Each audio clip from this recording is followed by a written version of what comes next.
Сәлем достар, қайырлы күн баршаңызға. Бүгін сіздерге муравейник тортының рецептісімен бөлісетін боламын. Менің арнама міндетті түрде тіркеліп етіңіздер.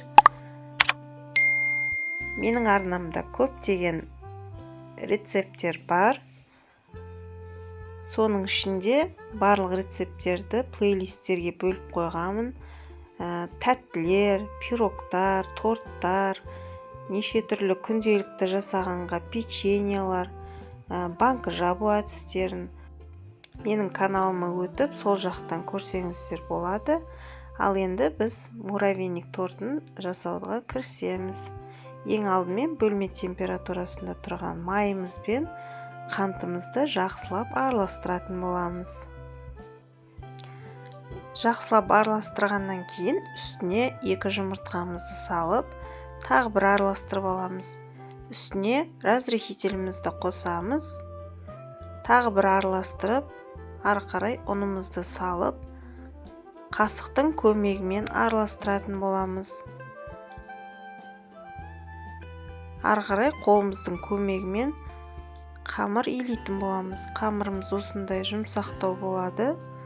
Пакетімізге салып, тоңазытқышқа 1 күнге немесе қатқанға дейін морозильникке салатын боламыз.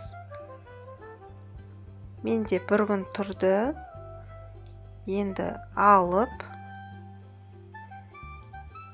қажетті бөлшектерге бөліп аламыз. Жұмыс істегенге ыңғайлы болу үшін. Енді пісіретін табамызға бірден пергаментті төсеп, өте тез жылдамдықта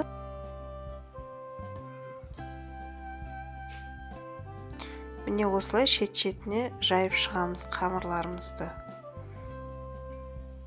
Енді қызып тұрған пешімізде пісіріп аламыз.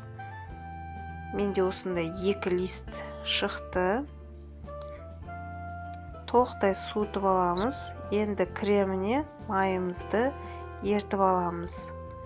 Ерген майымызды үлкен ыдысымызға құятын боламыз. Үстіне вареная сгущенкамызды салып, екеуін жақсылап араластырамыз. Жақсылап араластырып аламыз. Енді үстіне дайын болған печеньеларымызды үгітіп салатын боламыз. Достар, құрамының барлығын описанияға жазып өтетін боламын. Видеода көрсетілгендей үгітесіздер.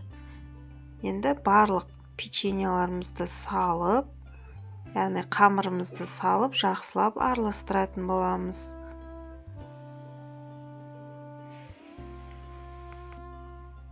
Енді формамызға салып орналастырамыз.